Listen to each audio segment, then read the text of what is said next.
Assalamu alaikum wa rahmatullahi wa barakatuh. Bismillah walhamdulillah wassalatu wassalam ala rasulillah sallallahu alaihi wasallam.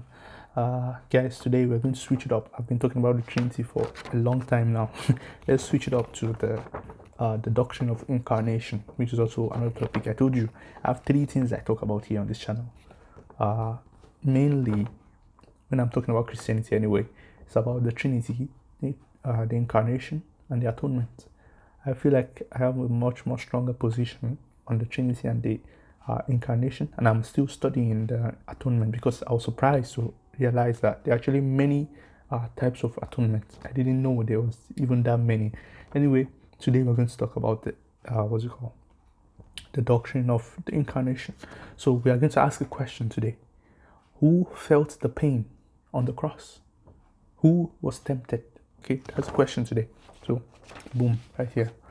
So, let's just get into it, guys. I have a thing that I've written here.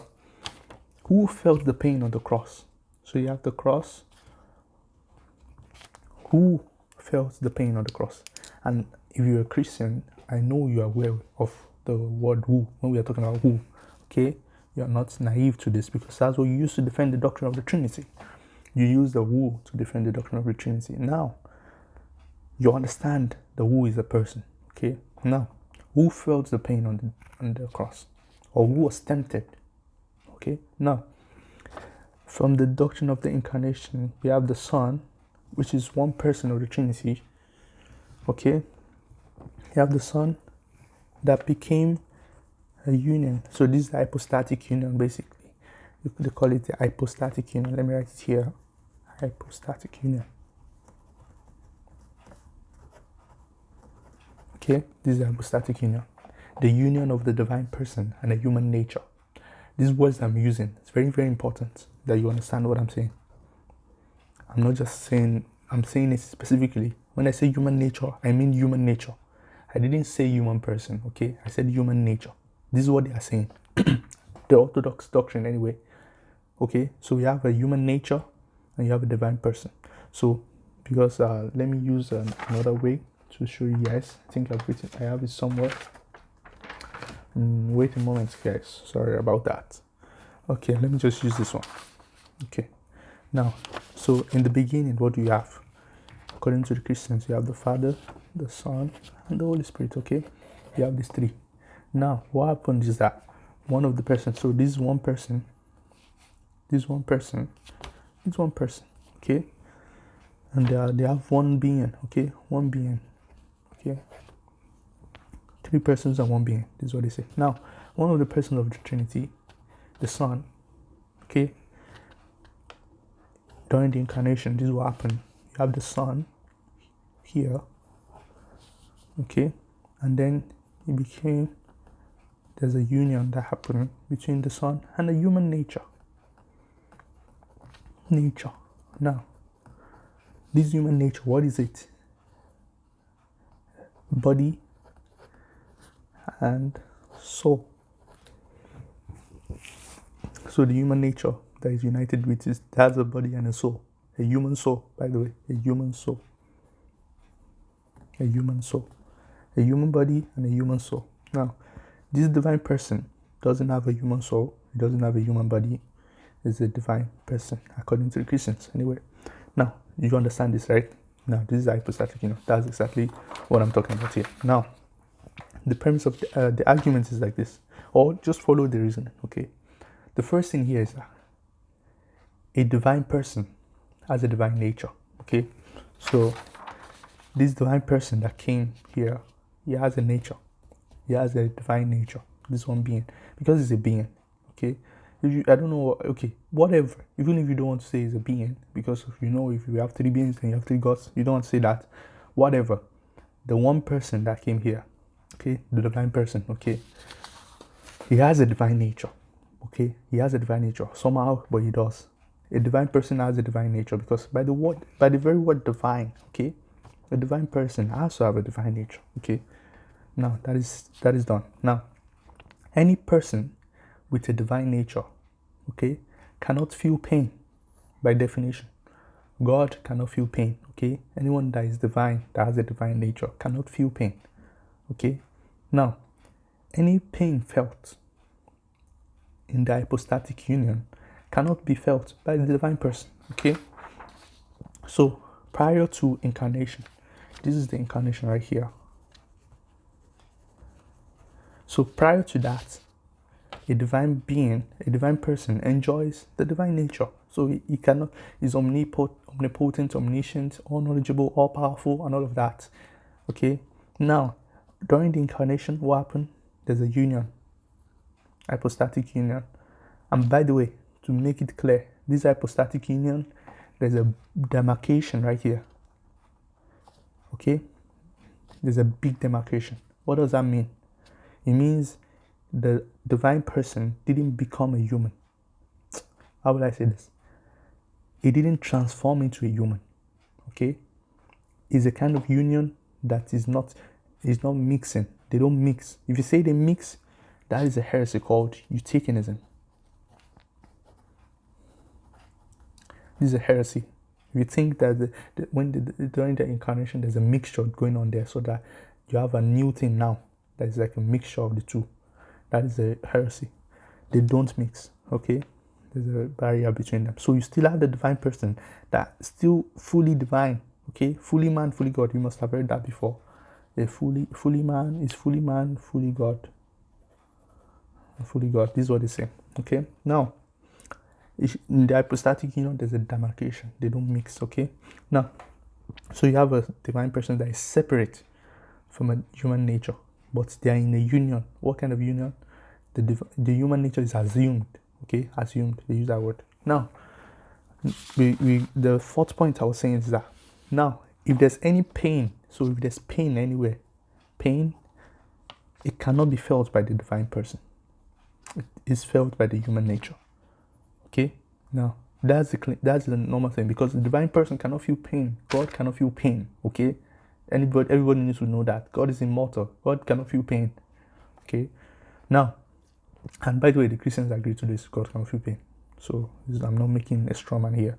Anyway, look at this. What's going on? So if there's any pain going on, it's the human nature, and that's exactly what the Christians actually say. When you ask them that, see, how can God die? They'll say, no, it's the body.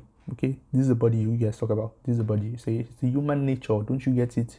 It's the human nature. Nothing happened to God. Okay, so any pain that is felt in that union, as I said here, any pain that is felt in the hypostatic union cannot be felt.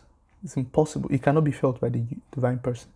It's only in the human nature that can be felt. Okay, now the fourth one is that when the human nature feels pain, it is not felt by the divine person. I'm saying it again. So the first one is that if there's any pain going on, any temptation, any pain going on, the divine person is protected from that by his nature. It cannot feel that pain. It cannot be tempted. Now the next point is that this human nature now is the subject of the pain and the subject of the pain and the temptation. So, and if this human nature is feeling the pain, so let's say while he's on the cross, he's feeling the pain, okay? That pain is not transferred to the divine person. There's no chance. It's not going to the divine person. No, it cannot go to the divine person. And this is still orthodox. Whatever I'm saying to you right now is still orthodox. If you don't know this, you don't know what you're talking about. Now, the temptation also, it cannot go to the divine person. It's still in the human nature. Okay? Now, the fifth point is that, can you see this? The question now is that, can the human nature feel pain? Okay? Can this human nature feel pain without being a person, while possessing everything necessary to be a person? So the next question, remember this heresy I told you, that is eutychianism. Eutychianism is when you say there's the son and the human nature, they actually mixed. If you say this, this is a heresy, okay? They don't believe this is a heresy. Now, the next heresy we're going to talk about is, there were some people in the early church time, the Nestorian, okay? The Nestorian, they believe that, see, you have, this is not the human nature that is there. Even though they will say this human nature is a human person. A human person. Okay, because see, they know that, see, what do we need to be a human person? So let's say you now, me, this is me, okay, me. What do I have? I have a body and I have a soul. Okay, because we are dualists, right? We believe in dualism. Okay, so we have a body and we have a soul. This is a human person, me, a human person. I'm a human person, right? Human person, just like you. Okay, you have a body and you have a soul. Now, this human nature that is in the hypostatic union also has a body and a soul. So the Nestorian, they are saying, then he's a human person.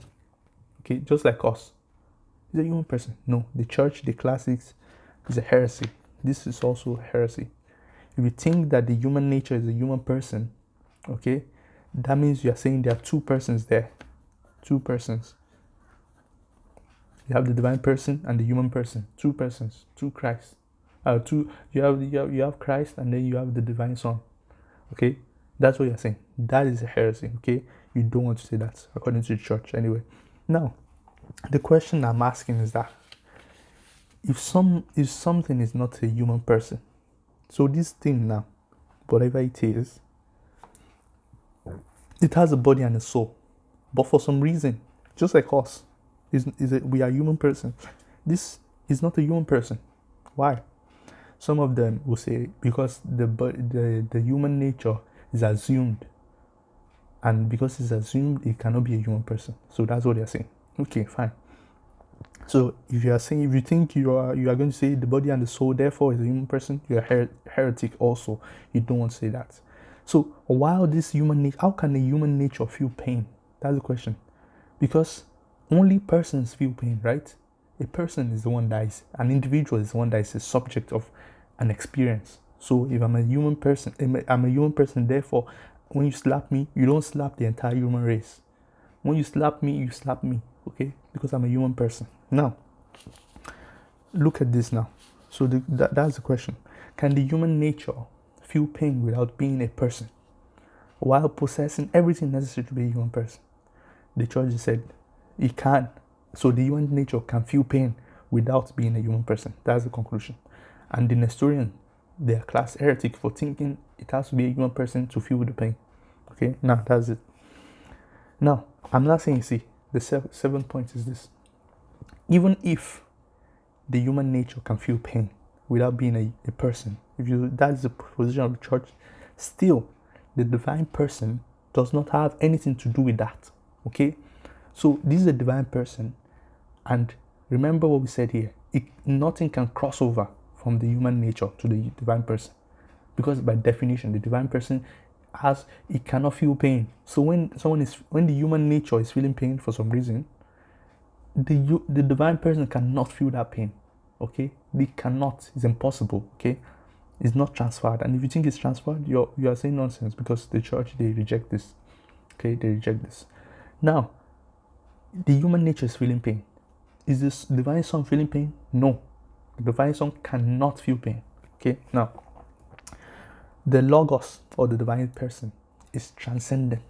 I'm making that claim because of this idea.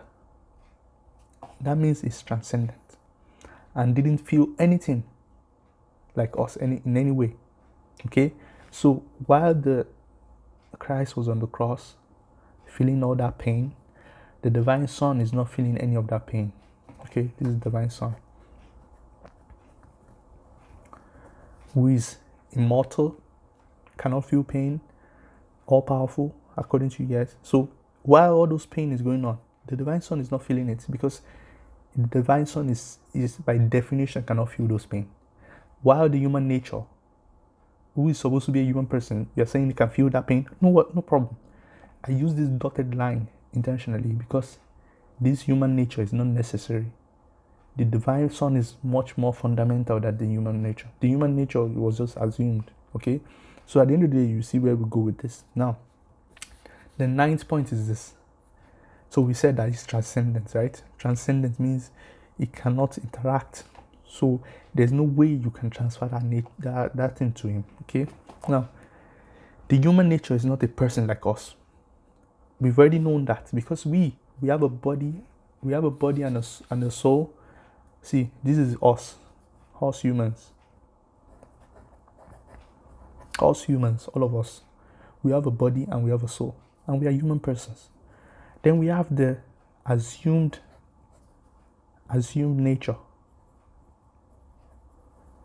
human nature. Okay, this assumed human nature has a body and has a soul, okay, but is not a human person. Okay, he's not a human person. And funny enough, guys, I'm going to make another video where I'll show. I asked actually one of my friends about this question. I asked him, is Jesus a human person? And he said yes. He didn't know that he's not a human person. He probably he didn't think about it well, because it's actually a position in the church that you have to say. If you say he's a human person, you're a Nestorian, okay? You have to say he's not a human person. He's an assumed human nature. Okay, that's what you say. So, when you say he's like us, it's not like us, because we are human persons. For some reason, he's not a human person. Therefore, he's not like us. And there's a saying in the early church that they said, see, if Jesus didn't have a will, when they were discussing the will, that if Jesus didn't have a human will, then he cannot redeem human will, or something like that. And me, I'm saying see, if Jesus is not a human person, he cannot redeem human persons. How can somebody that is not a human person redeem us? He's not a human person. The pain that is felt now. Then let's now go to the last part of this. So I'm making this conclusion. The two nature Christology, okay, destroys the purpose of the salvation by sacrifice. The whole point of the atonement is destroyed. Why? Let me show you why it's destroyed. Because when we ask who, remember I said who, look at the name of the topic. Who felt the pain on the cross? Who? Remember this when I said this, okay? The Father is a who, okay? The Holy Spirit is a who. The Son is a who, okay? We have three who's. Remember, you guys say three who's and one what. Okay, this is what you guys say. Three who's and one what. Now, this is one what. Now, one of the who's became an incarnate with a human nature. This human nature felt pain and probably died, right? Felt pain. I'm not even going to talk about death. Felt pain. I'm specifically using pain. There's a reason why. Because some people are confused about the idea of dying, okay? So we use pain. Pain and temptation. Why? So one of the woes. So if we, in this hypostatic union, okay? In the hypostatic union, let me see if I can use another part. Okay. In the hypostatic union,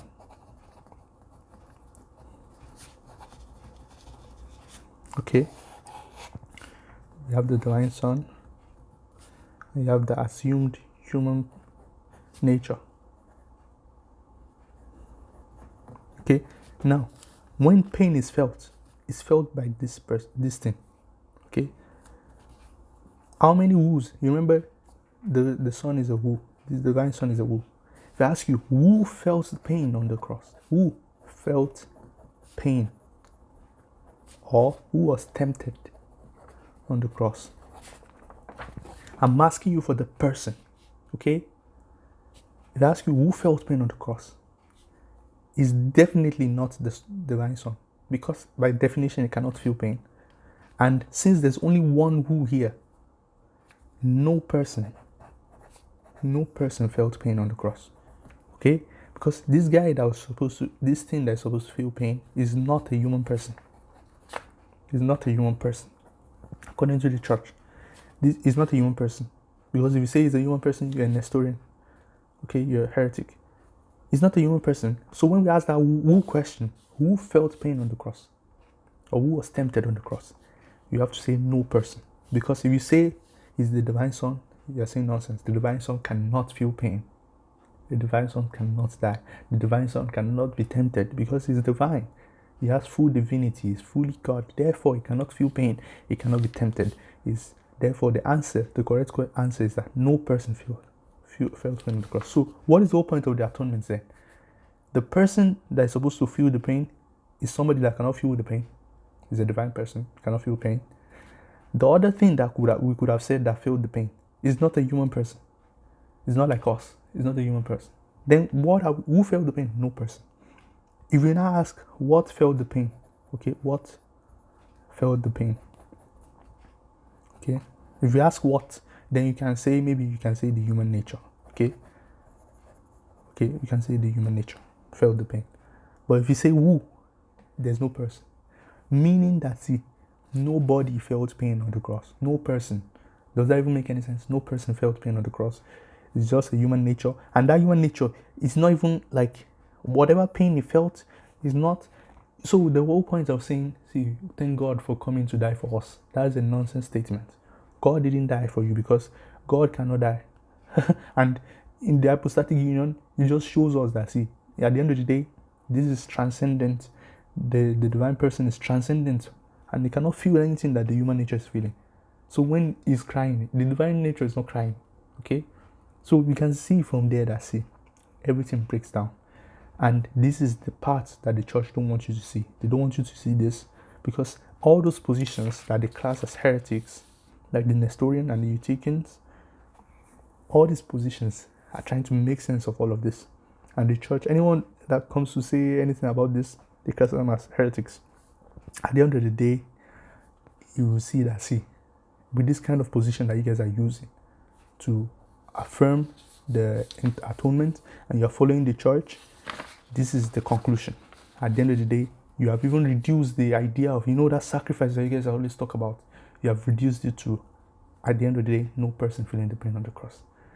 You guys see, at the end of the day, this is just confusion, and we call you back to the path.